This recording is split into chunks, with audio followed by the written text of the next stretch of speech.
Chapter 10. Hitherto I have recorded in detail the events of my insignificant existence. To the first 10 years of my life, I have given almost as many chapters. But this is not to be a regular autobiography. I am only bound to invoke memory, where I know her responses will possess some degree of interest. Therefore, I now pass a space of 8 years almost in silence. A few lines only are necessary to keep up the links of connection.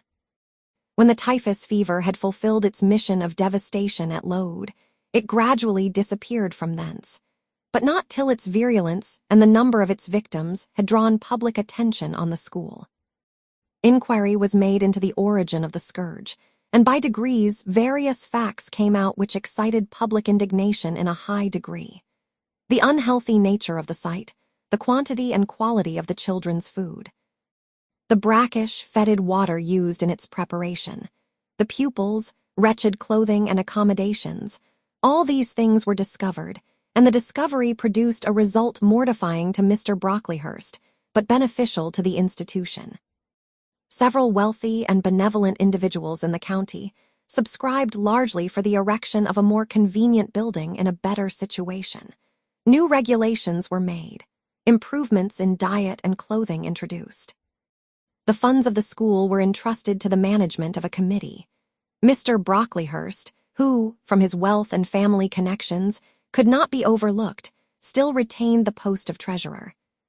But he was aided in the discharge of his duties by gentlemen of rather more enlarged and sympathizing minds. His office of inspector, too, was shared by those who knew how to combine reason with strictness, comfort with economy, compassion with uprightness. The school, thus improved, became in time a truly useful and noble institution. I remained an inmate of its walls, after its regeneration, for 8 years, 6 as pupil and 2 as teacher. And in both capacities I bear my testimony to its value and importance. During these 8 years my life was uniform, but not unhappy, because it was not inactive. I had the means of an excellent education placed within my reach. A fondness for some of my studies, and a desire to excel in all, together with a great delight in pleasing my teachers, especially such as I loved, urged me on. I availed myself fully of the advantages offered me. In time, I rose to be the first girl of the first class. Then I was invested with the office of teacher, which I discharged with zeal for 2 years, but at the end of that time I altered. Miss Temple, through all changes, had thus far continued superintendent of the seminary. To her instruction I owed the best part of my acquirements. Her friendship and society had been my continual solace.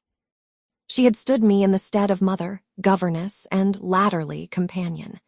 At this period she married, removed with her husband, a clergyman, an excellent man, almost worthy of such a wife, to a distant county, and consequently was lost to me. From the day she left, I was no longer the same. With her was gone every settled feeling, every association that had made Lode in some degree a home to me. I had imbibed from her something of her nature and much of her habits. More harmonious thoughts, what seemed better regulated feelings had become the inmates of my mind. I had given in allegiance to duty and order. I was quiet. I believed I was content. To the eyes of others, usually even to my own, I appeared a disciplined and subdued character. But destiny, in the shape of the Rev. Mr. Nasmyth, came between me and Miss Temple. I saw her in her traveling dress step into a post-chaise, shortly after the marriage ceremony. I watched the chaise mount the hill and disappear beyond its brow, and then retired to my own room, and there spent in solitude the greatest part of the half-holiday granted in honor of the occasion. I walked about the chamber most of the time. I imagined myself only to be regretting my loss and thinking how to repair it, but when my reflections were concluded, and I looked up and found that the afternoon was gone, and evening far advanced, another discovery dawned on me, namely, that in the interval I had undergone a transforming process. That my mind had put off all it had borrowed of Miss Temple, or rather that she had taken with her the serene atmosphere I had been breathing in her vicinity, and that now I was left in my natural element and beginning to feel the stirring of old emotions. It did not seem as if a prop were withdrawn, but rather as if a motive were gone. It was not the power to be tranquil which had failed me, but the reason for tranquility was no more. My world had for some years been in load. My experience had been of its rules and systems. Now I remembered that the real world was wide, and that a varied field of hopes and fears, of sensations and excitements, awaited those who had courage to go forth into its expanse, to seek real knowledge of life amidst its perils. I went to my window, opened it, and looked out. There were the two wings of the building, there was the garden, there were the skirts of Lode, there was the hilly horizon. My eye passed all other objects to rest on those most remote, the blue peaks. It was those I longed to surmount. All within their boundary of rock and heath seemed prison ground, exile limits. I traced the white road winding round the base of one mountain and vanishing in a gorge between two. How I longed to follow it farther. I recalled the time when I had traveled that very road in a coach. I remembered descending that hill at twilight. An age seemed to have elapsed since the day which brought me first to Lode, and I had never quitted it since. My vacations had all been spent at school. Mrs. Reed had never sent for me to Gateshead. Neither she nor any of her family had ever been to visit me. I had had no communication by letter or message with the outer world. School rules, school duties, school habits and notions, and voices, and faces, and phrases, and costumes, and preferences, and antipathies, such was what I knew of existence. And now I felt that it was not enough. I tired of the routine of 8 years in one afternoon. I desired liberty. For liberty I gasped. For liberty I uttered a prayer. It seemed scattered on the wind, then faintly blowing. I abandoned it and framed a humbler supplication. For change, stimulus, that petition, too, seemed swept off into vague space. Then, I cried, half desperate, grant me at least a new servitude. Here a bell, ringing the hour of supper, called me downstairs. I was not free to resume the interrupted chain of my reflections till bedtime. Even then a teacher who occupied the same room with me kept me from the subject to which I longed to recur, by a prolonged effusion of small talk. How I wished sleep would silence her. It seemed as if, could I but go back to the idea which had last entered my mind as I stood at the window, some inventive suggestion would rise for my relief. Miss Gryce snored at last. She was a heavy Welshwoman. Until now, her habitual nasal strains had never been regarded by me in any other light than as a nuisance. Tonight I hailed the first deep notes with satisfaction. I was debarrassed of interruption. My half-effaced thought instantly revived. A new servitude, there is something in that, I soliloquized mentally, be it understood. I did not talk aloud. I know there is because it does not sound too sweet. It is not like such words as liberty, excitement, enjoyment. Delightful sounds truly, but no more than sounds for me, and so hollow and fleeting that it is mere waste of time to listen to them. But servitude. That must be matter of fact. Anyone may serve. I have served here 8 years. Now all I want is to serve elsewhere. Can I not get so much of my own will? Is not the thing feasible? Yes, yes, the end is not so difficult. If I had only a brain active enough to ferret out the means of attaining it. I sat up in bed by way of arousing this said brain. It was a chilly night. I covered my shoulders with a shawl, and then I proceeded to think again with all my might. What do I want? A new place in a new house, amongst new faces, under new circumstances. I want this because it is of no use wanting anything better. How do people do to get a new place? They apply to friends, I suppose. I have no friends. There are many others who have no friends, who must look about for themselves and be their own helpers. And what is their resource? I could not tell. Nothing answered me. I then ordered my brain to find a response, and quickly. It worked and worked faster. I felt the pulses throb in my head and temples, but for nearly an hour it worked in chaos, and no result came of its efforts. Feverish with vain labor, I got up and took a turn in the room. Undrew the curtain, noted a star or two, shivered with cold, and again crept to bed. A kind fairy, in my absence, had surely dropped the required suggestion on my pillow. For as I lay down, it came quietly and naturally to my mind. Those who want situations advertise. You must advertise in the Shire Herald." "How? I know nothing about advertising." Replies rose smooth and prompt now. "You must enclose the advertisement and the money to pay for it under a cover directed to the editor of the Herald. You must put it, the first opportunity you have, into the post at Loughton. Answers must be addressed to J.E. at the post office there. You can go and inquire in about a week after you send your letter, if any are come, and act accordingly." This scheme I went over twice, thrice. It was then digested in my mind. I had it in a clear, practical form. I felt satisfied and fell asleep. With earliest day, I was up. I had my advertisement written, enclosed, and directed before the bell rang to rouse the school. It ran thus: "A young lady accustomed to tuition, had I not been a teacher 2 years, is desirous of meeting with a situation in a private family where the children are under 14. I thought that as I was barely 18, it would not do to undertake the guidance of pupils nearer my own age. She is qualified to teach the usual branches of a good English education, together with French, drawing, and music. In those days, reader, this now narrow catalogue of accomplishments would have been held tolerably comprehensive. Address J.E. Post Office, Loughton, Shire." This document remained locked in my drawer all day. After tea, I asked leave of the new superintendent to go to Loughton, in order to perform some small commissions for myself and 1 or 2 of my fellow teachers. Permission was readily granted. I went. It was a walk of 2 miles, and the evening was wet, but the days were still long. I visited a shop or 2, slipped the letter into the post office, and came back through heavy rain with streaming garments but with a relieved heart. The succeeding week seemed long. It came to an end at last, however, like all sublunary things, and once more, towards the close of a pleasant autumn day, I found myself afoot on the road to Loughton. A picturesque track it was, by the way, lying along the side of the beck and through the sweetest curves of the dale. But that day I thought more of the letters that might or might not be awaiting me at the little burg whither I was bound, than of the charms of lea and water. My ostensible errand on this occasion was to get measured for a pair of shoes, so I discharged that business first, and when it was done, I stepped across the clean and quiet little street from the shoemaker to the post office.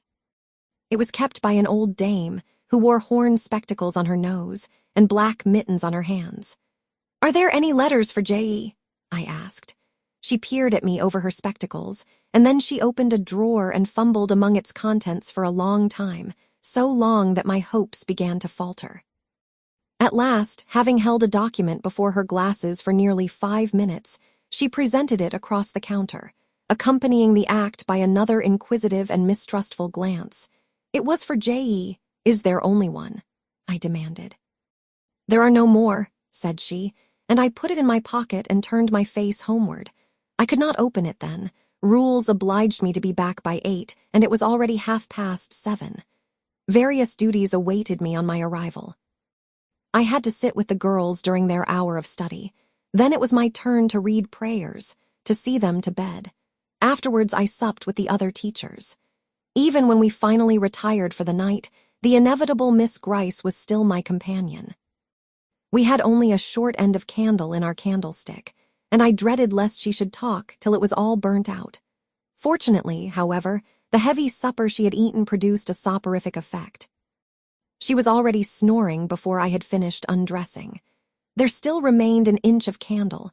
I now took out my letter. The seal was an initial F. I broke it. The contents were brief. "If J.E., who advertised in the Shire Herald of last Thursday, possesses the acquirements mentioned, and if she is in a position to give satisfactory references as to character and competency, a situation can be offered her where there is but one pupil, a little girl, under 10 years of age, and where the salary is £30 per annum.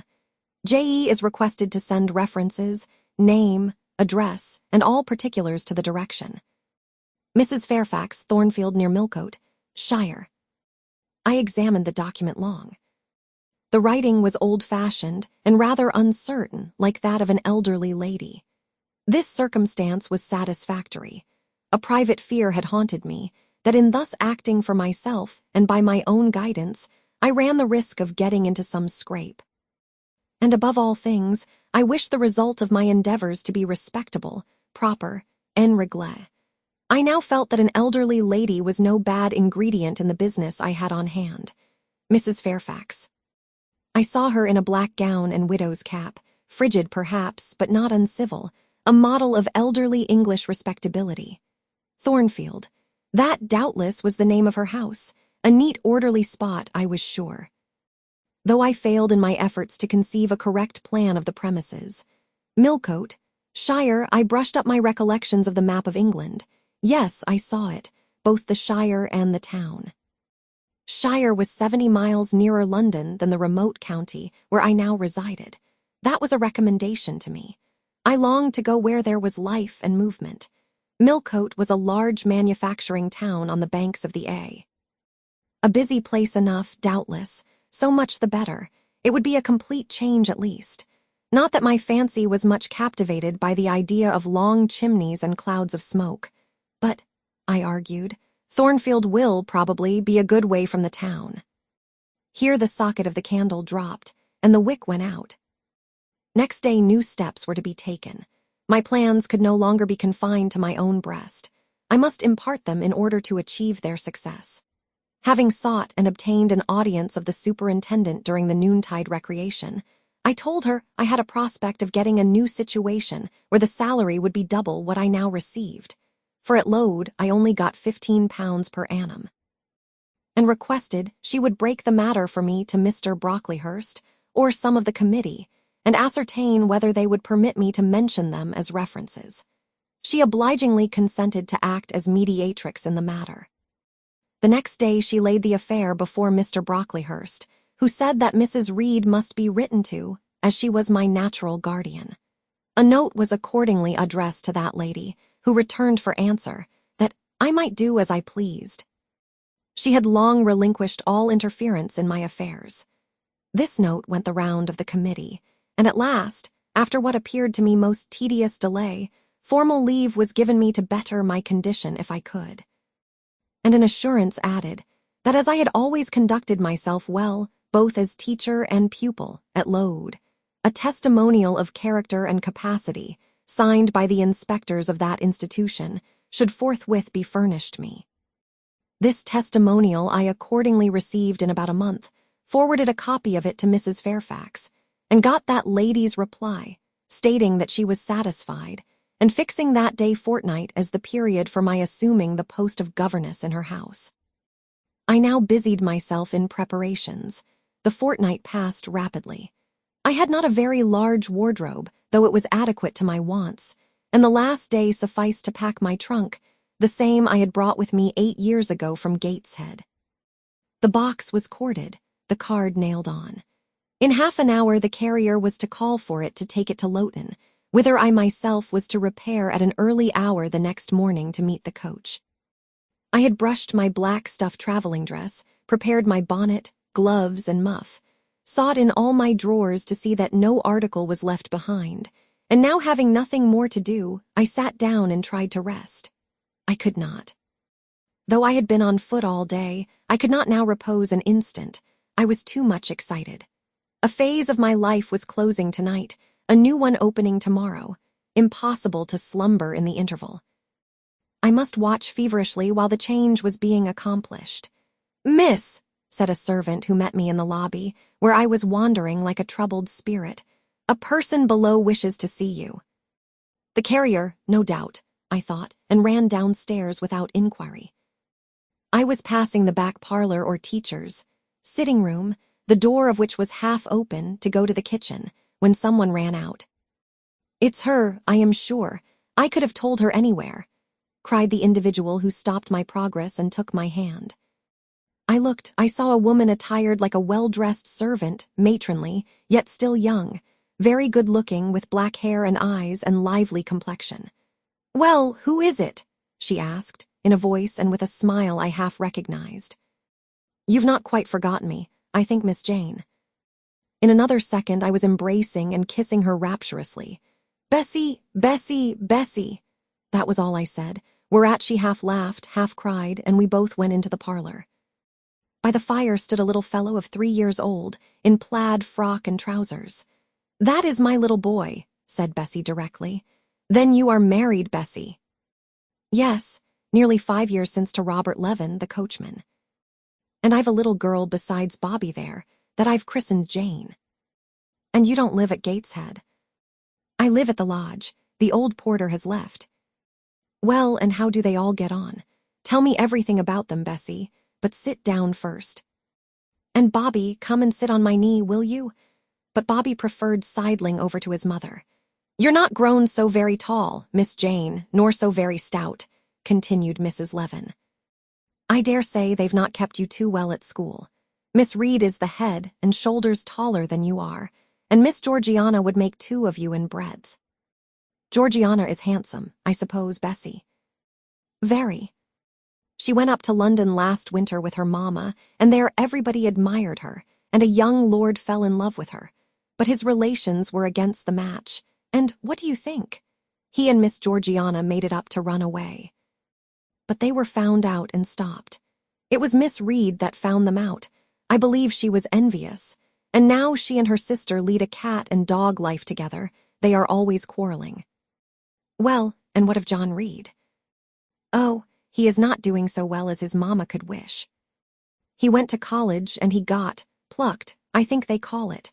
And then his uncles wanted him to be a barrister and study the law.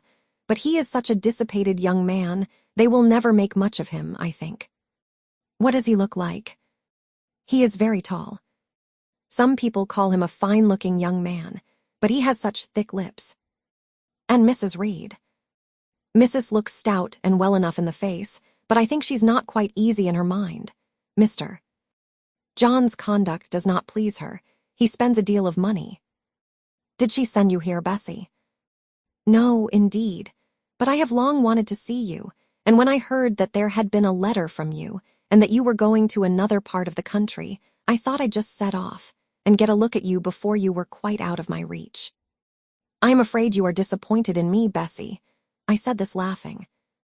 I perceived that Bessie's glance, though it expressed regard, did in no shape denote admiration. "No, Miss Jane, not exactly. You are genteel enough. You look like a lady, and it is as much as ever I expected of you. You were no beauty as a child." I smiled at Bessie's frank answer. I felt that it was correct, but I confess I was not quite indifferent to its import. At 18, most people wish to please, and the conviction that they have not an exterior likely to second that desire brings anything but gratification. "I dare say you are clever, though," continued Bessie, by way of solace. "What can you do? Can you play on the piano?" "A little." There was one in the room. Bessie went and opened it, and then asked me to sit down and give her a tune. I played a waltz or 2, and she was charmed. "The Miss Reeds could not play as well," said she exultingly. "I always said you would surpass them in learning, and can you draw?" "That is one of my paintings over the chimney-piece." It was a landscape in water-colors, of which I had made a present to the superintendent, in acknowledgment of her obliging mediation with the committee on my behalf, and which she had framed and glazed. "Well, that is beautiful, Miss Jane.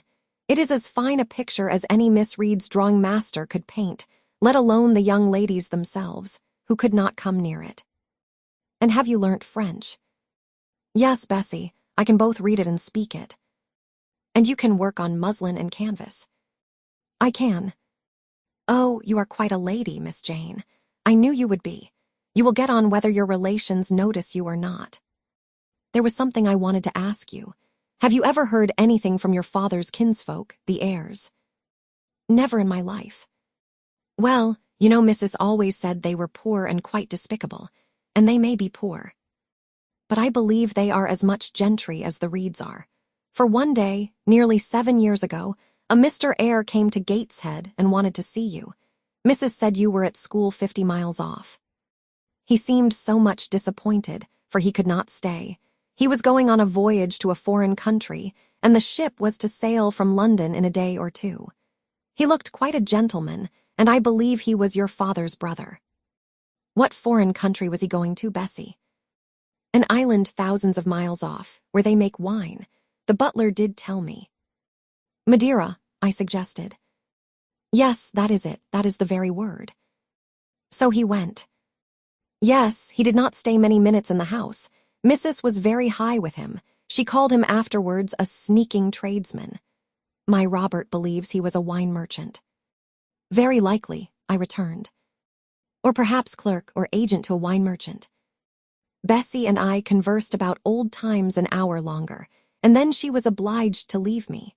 I saw her again for a few minutes the next morning at Loughton, while I was waiting for the coach. We parted finally at the door of the Brocklehurst Arms there. Each went her separate way. She set off for the brow of Lode Fell to meet the conveyance which was to take her back to Gateshead. I mounted the vehicle which was to bear me to new duties and a new life in the unknown environs of Millcote.